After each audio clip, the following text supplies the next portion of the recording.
Hello, Blue Jays, and welcome to The Nest, stories about life after Manor College. I'm your host, Kelly Pfeiffer, Vice President of Marketing Communications, and this is the best part of my day. My hope is that this podcast will encourage, inform, and inspire you, making you feel like at Manor College you belong here always. Before we get to today's guest, it is time for a segment of the show I like to call Did You Know?, where we will share some fun facts about Manor College that you may or may not know. Did you know that Mary Sims, a professor and longtime beloved faculty, has officially retired? After 33 years of dedicated teaching at Manor College, this past spring we celebrated Professor Sims's legacy and had a retirement party for her. Mary's journey at Manor College began as an adjunct professor in 1992. Having, after tragically lost her first husband, Manor College became a sanctuary, a place where she could pour her passion for law back into teaching.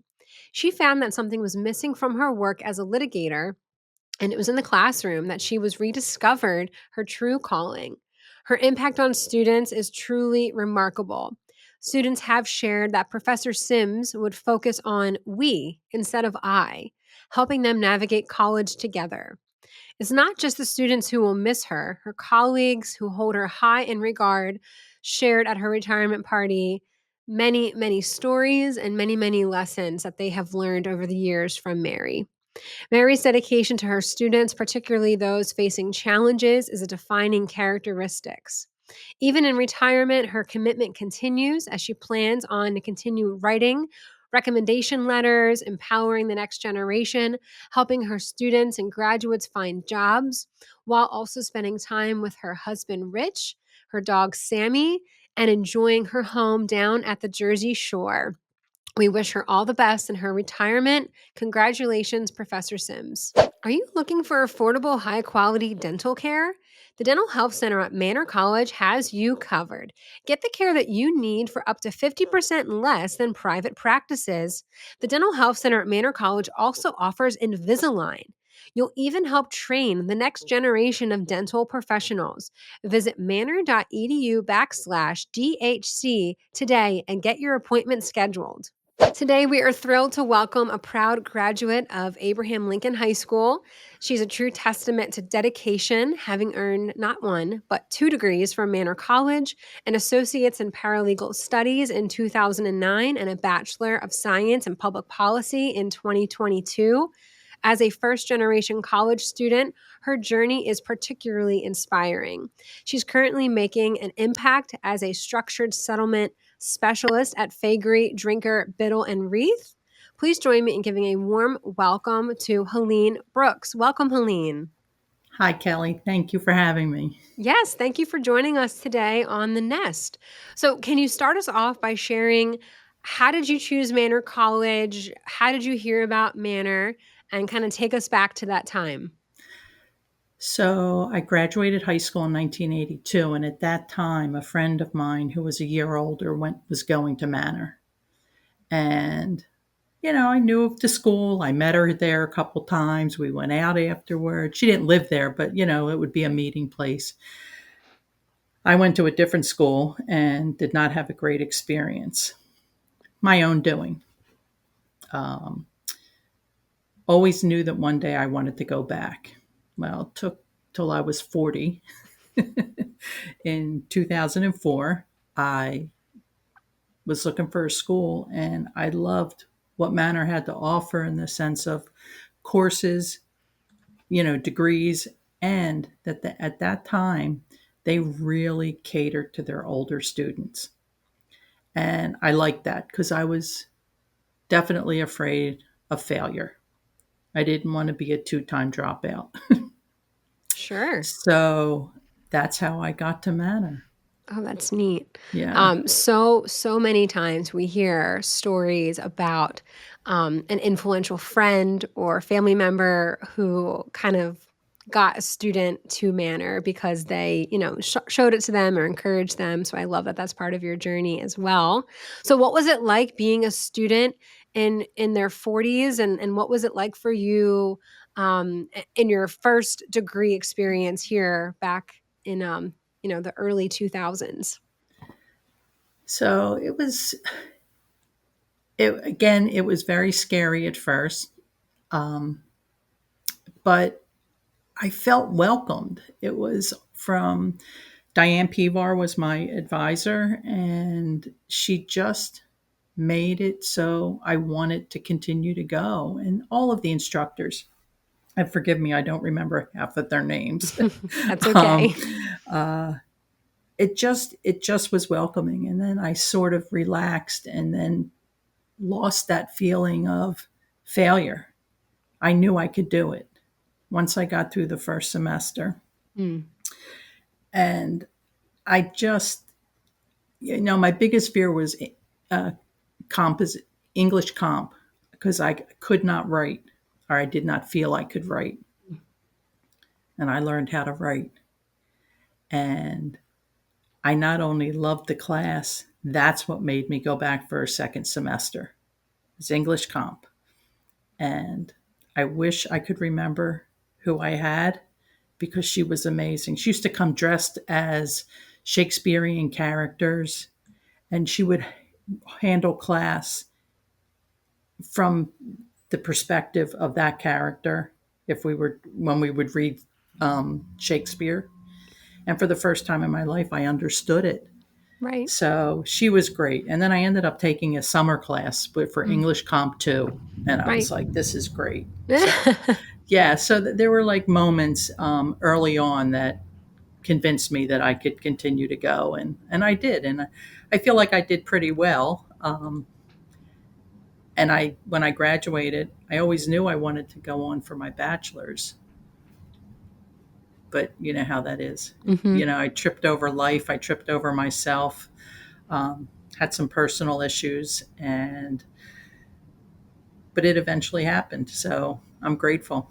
Yeah. Oh, that's great. And you know what? I mean, so many people think that you have to follow this like straight little arrow that's going to be like point, point, point, and it's just not true. That is just not life. Life is this curve, curve, curve, hills and valleys. So I think that's great to hear, and I loved that story about your English professor.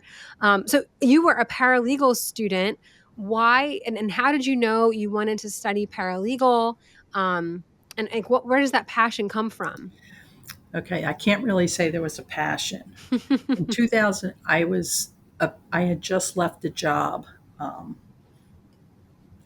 it was a hostile work environment. That's all.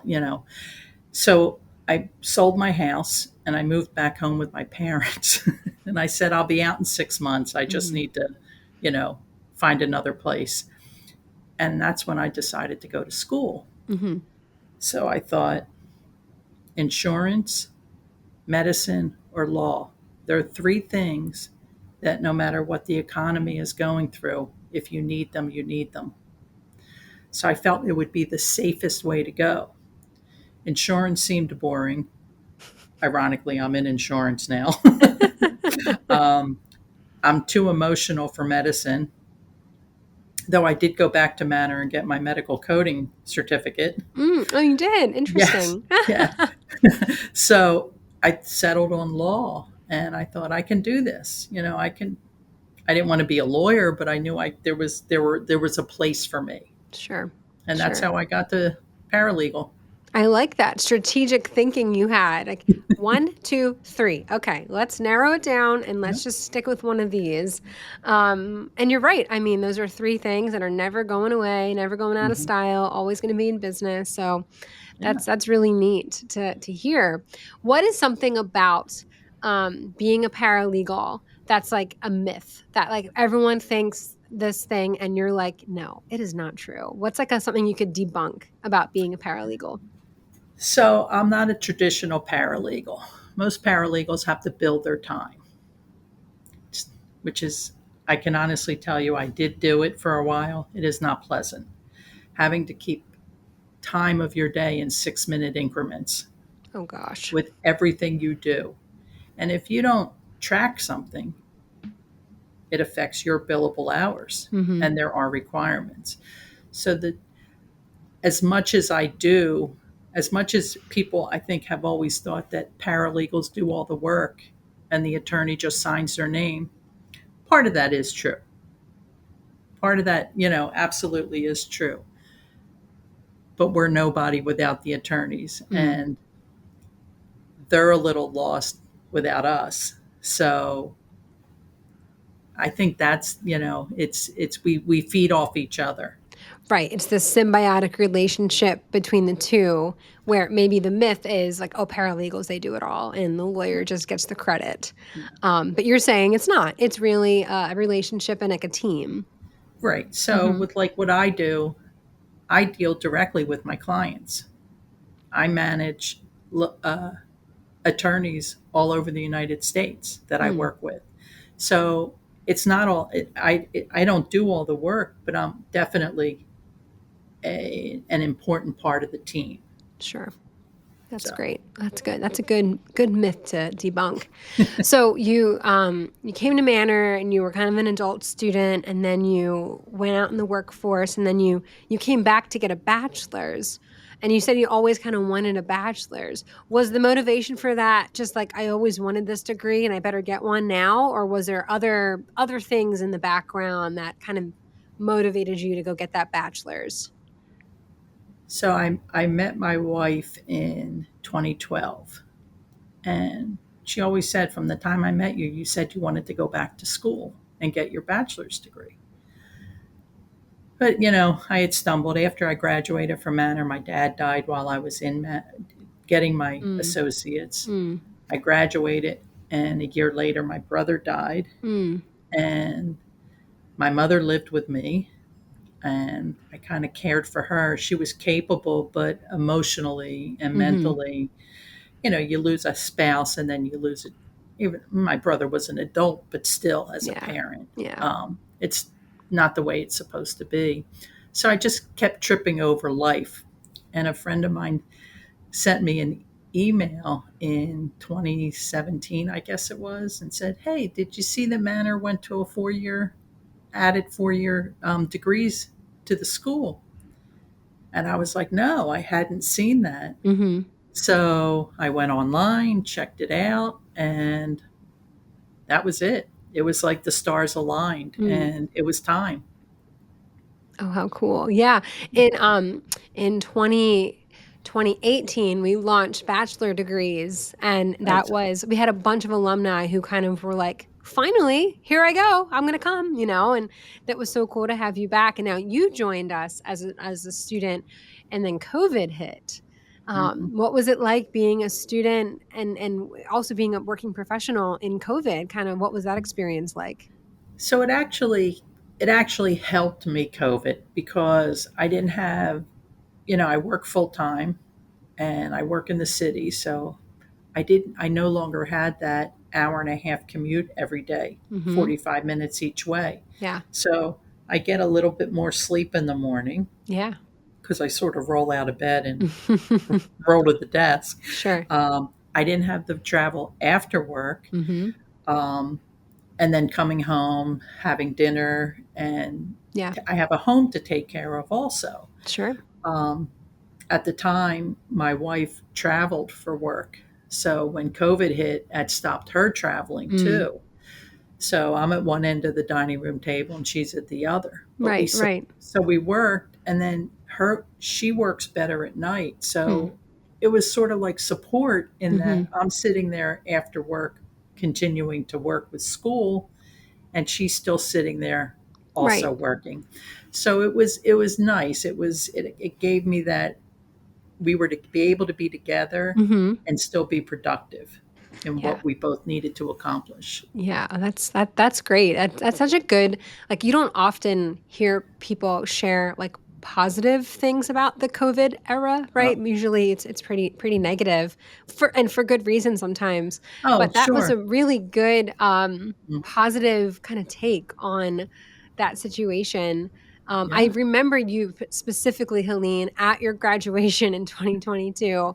You were one of the last ones to get called up for your Hmm. diploma because you were getting a bachelor's degree, and that's just the nature of the processional. And I remember you turned to like the audience, or maybe our photographer Anthony, or one of our photographers was there, and you were so excited. You were like so excited, and you just had this great big smile on your face, Hmm. and it was just pure joy. Mhm. And that's exactly what, we who work on planning graduation and these big ceremonial days, like that's why we do it. We want to see students just have that moment of like, I'm so proud of myself and I'm Mhm. just so joyous that it's over, but I did it. And you like encapsulated that perfectly in that day. And I still remember that so vividly. You were right there, right in front of me. And I was like, look how happy she is. That's awesome. So It, major kudos to you for pursuing, because it's not easy. It's not easy working full time, getting a degree, and just living life. It's hard. yeah, It it, really it, is hard. it, it was so worth every moment of, oh my goodness, I'm never going to get this assignment in on time. Oh my goodness, how am I going to get all this done? I was really proud of I still am very proud of myself. Um, I overcame a very big personal issue also. And I believe that I'm a recovering alcoholic. Mm, I am in recovery mm. for 10 years now. So Wow. I got my associate's degree through my addiction. Mm. I had a 3.6, and I thought, look at that. Through my addiction, I had a Right. 3.6. Wow. In recovery, I had a 4.0 for my bachelor's. And my reason for sharing that, because I don't share it often, Mm. it has to have meaning when I share it Of outside of course. um, my recovery group. Mm-hmm. If I can overcome something like that, so can everybody else, and you can move forward. It's never too late to Mm. get an education. Mm-hmm. I'm 61, and I am starting my master's program in 4 weeks, Wow. 5 weeks. I'm blown away, first of all, that I was accepted, um, and that I'm doing it. I amaze myself on a daily basis, and I'm very fortunate. My wife is my biggest supporter. Mm. Here we are looking towards retirement, making sure we're doing everything right because we're getting close. And here I am taking out loans so I Right. can go to school. Um, but in her eyes, she said, it's education, it's good debt. It's not, we don't not educate ourselves because we're afraid of money. Mm. If we want it bad enough, there are ways. Right. Right. Wow. Well, And that's so encouraging. My goodness. Thank you for sharing.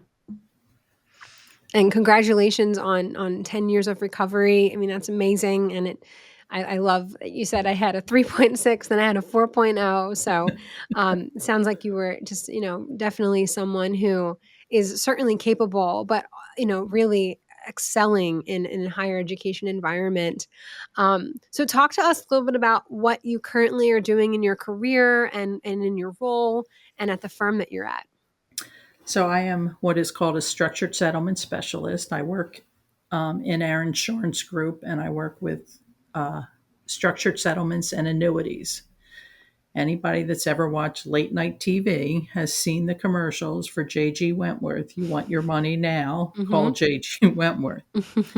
The difference being that J.G. Wentworth is what is called a factoring company. So they're not the owner of the annuity, they're just a middleman. They're a third party Mm-hmm. who's getting involved. I work directly for the insurance companies, the owners of the annuity, who, as a courtesy to their clients, will buy back their payments. So it's 1-2. There's no third party in there. And as I shared earlier, I deal with attorneys all over the United States, which is one of my favorite parts of my job. Mm-hmm. I have met so many people that today I honestly call them my friends. Faegre Drinker has 13 offices, I believe. It might be more, and I might have really messed that up. but That's okay. uh, I work with people in almost all of them, Wow. you know, and I manage 7 projects for 7 different clients. Mm. I have three attorneys on the team that I work for or work with because we are a team. and I'm busy all the time.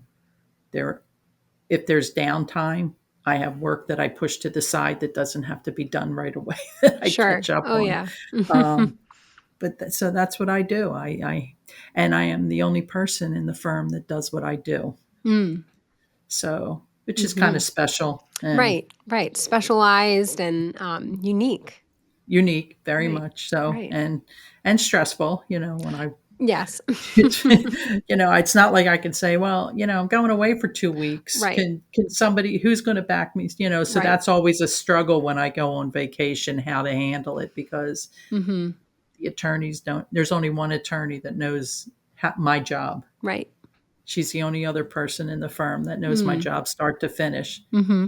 She's too busy to do it and Right, her job. right. So, um, I'm more than willing to take my laptop with me on vacation, and when there's an emergency or something that somebody I can't talk somebody through, if I have to Right, do it, I do it. right. I'm willing to do that. I was taught at a very young age from my father. You never say no if Mm. you're asked to do something Hmm. on your job. Right, Period. right. Well, that is great. It's cool to hear that like you are essentially like irreplaceable in what you do, but also that your career has been pretty fulfilling, it sounds like. It's been something that really like fills you up. This position has. Mhm. I've been doing this now for 10 years. I've had many other jobs. I had other positions in the firm. I managed a hearing aid company. I worked in manufacturing. Uh, I worked in banking. I've done a lot of different things. Mhm. I have now been with the firm for, I can't add, since 2008, Mhm. 2006, actually. So 19 Yeah, years. almost 20 years. Yeah. Yeah. Wow. It's the longest I've ever been anywhere, any Mm. one place. Mhm. So obviously it was the right decision for me back in 2005 to get a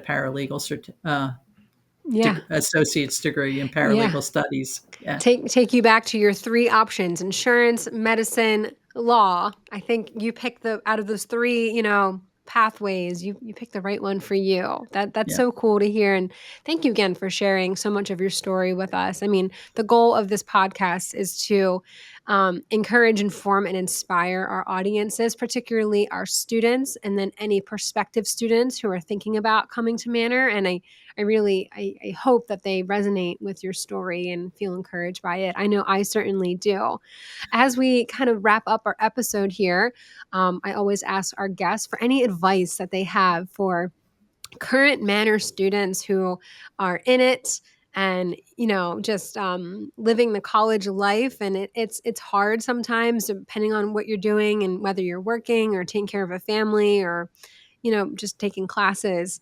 So what advice would you give them as someone who's been there, done that, and kind of can see it from another angle?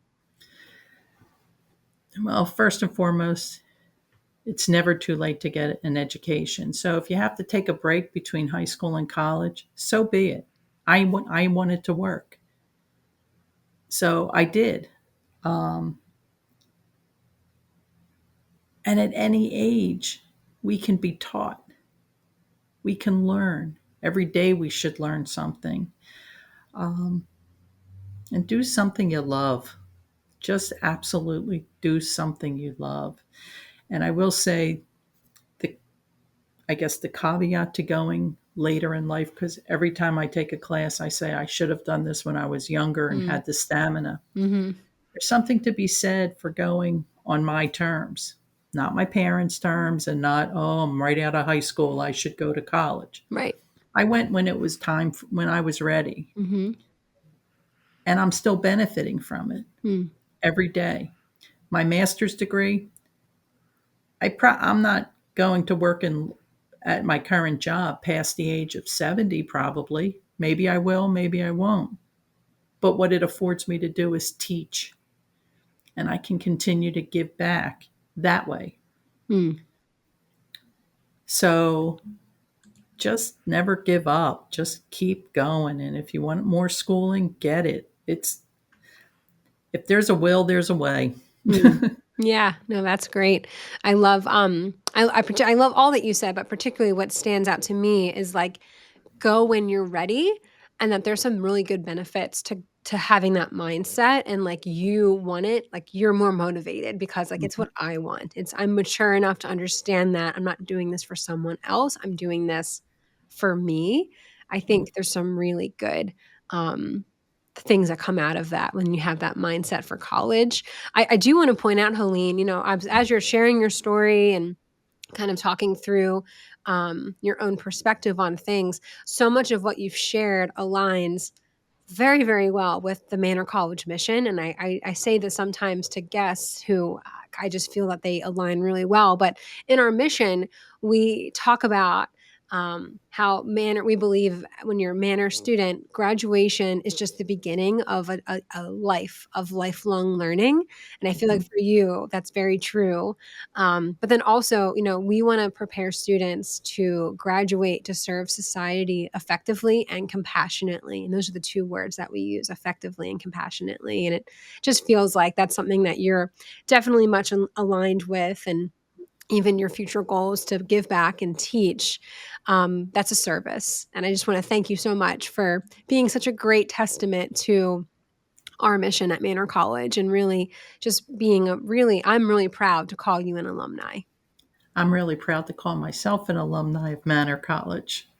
That's great. Well, thank you, Helene, so much for joining us today. It has been a true pleasure to talk to you, and we wish you nothing but the best. Thank you, Kelly. It was my pleasure to be here. Thank you. I am honored. Thank you for tuning in today. If you like what you heard, listen and subscribe on Spotify or YouTube and stay up to date with all new episodes by following Manor College on Instagram at Manor College. And that's a wrap on another episode of The Nest, stories about life after Manor College. Remember, Blue Jays, you belong here always.